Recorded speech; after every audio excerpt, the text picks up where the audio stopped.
Hello, my friends. It's Wednesday, October 2nd. I literally have nothing but bad news for you today, and that's what I put in the title, so I'm not trying to deceive you.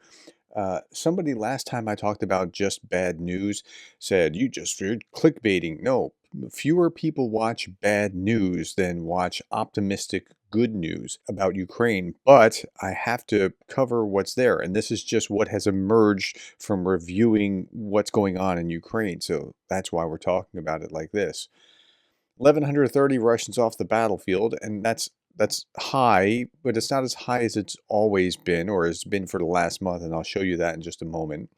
4 tanks, 32 armored fighting vehicles, 14 artillery systems, 71 vehicles and fuel tanks.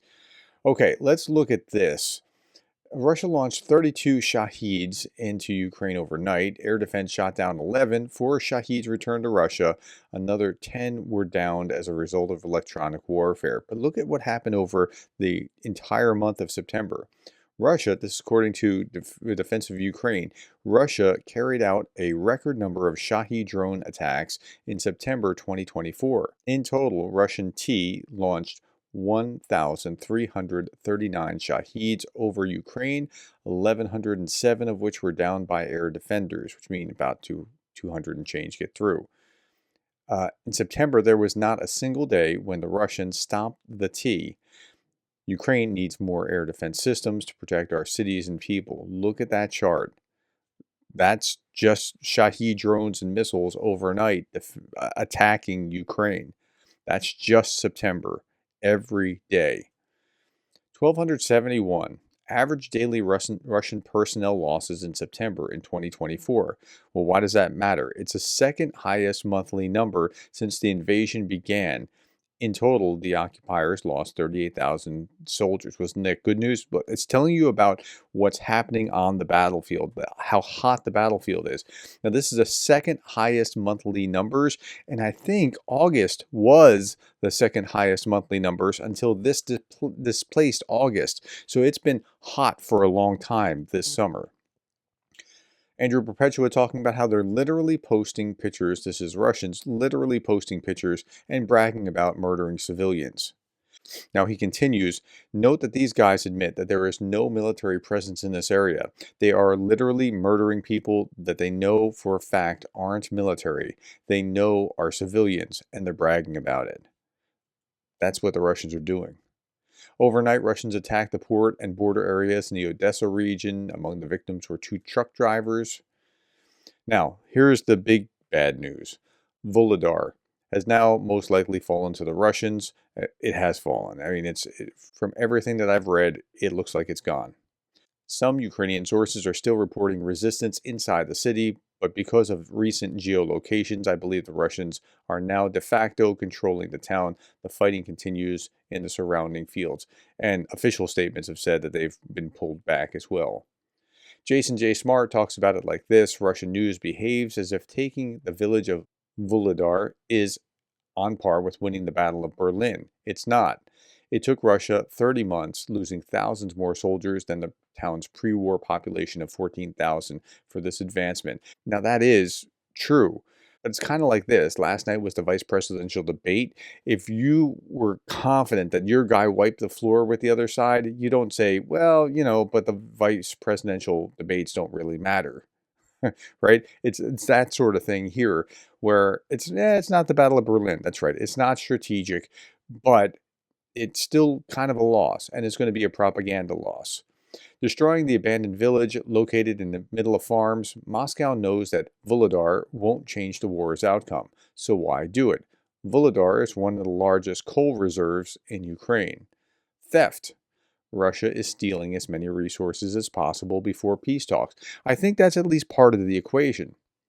All of Russia's nonsense excuses for invading Ukraine have been disproven. So, for example, there are Nazis there, or they're oppressing the Russians, or whatever else. Why destroy Russian-speaking towns? The Kremlin is a mafia, attempting violent seizure of assets using language to cover up their blatant criminality. And I think that's fair as well. But I don't know that it's just for theft.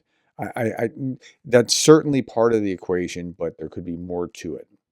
So here's a key post talking about a official statement. After 2 years of defense, the Ukrainian armed forces, outgunned 10 to 1. Imagine that, 10 to 1, were withdrawn from Vuhledar in the Donetsk region to preserve military and personnel equipment and to take positions for further actions. So that's what's happening with Vulhledar. Okay. So it's fallen, but now it's fallen, and it is given an extra 2 weeks of attention away from Pokrovsk, which is the real prize over in that neighborhood. Meanwhile, the Ukrainian prosecutor general probes the execution of 16 POWs by Russian troops in the Pokrovsk sector. The video evidence shows Russian troops committing a war crime by executing these prisoners of war on 30 September. Gary Kasparov comments on this. This is why Ukraine cannot surrender, which is what all the so-called peace negotiations and good for both sides deals actually mean. If you reward war criminals, you condone and incentivize more war crimes. And I think he's spot on about that.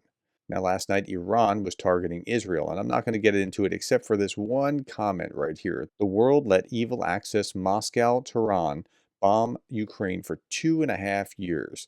The Axis has learned their lesson. One may bomb anyone.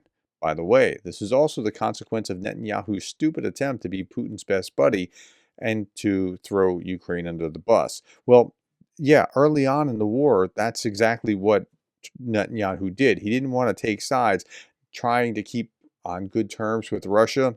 It didn't really work out for him. And we're on October 2nd. The war kicked off in Israel on October 7th. I mean, we're almost to 1 year worth of this war.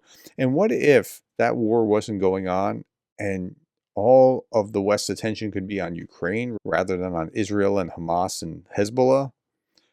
Maybe some more could have been done in Ukraine in the meantime.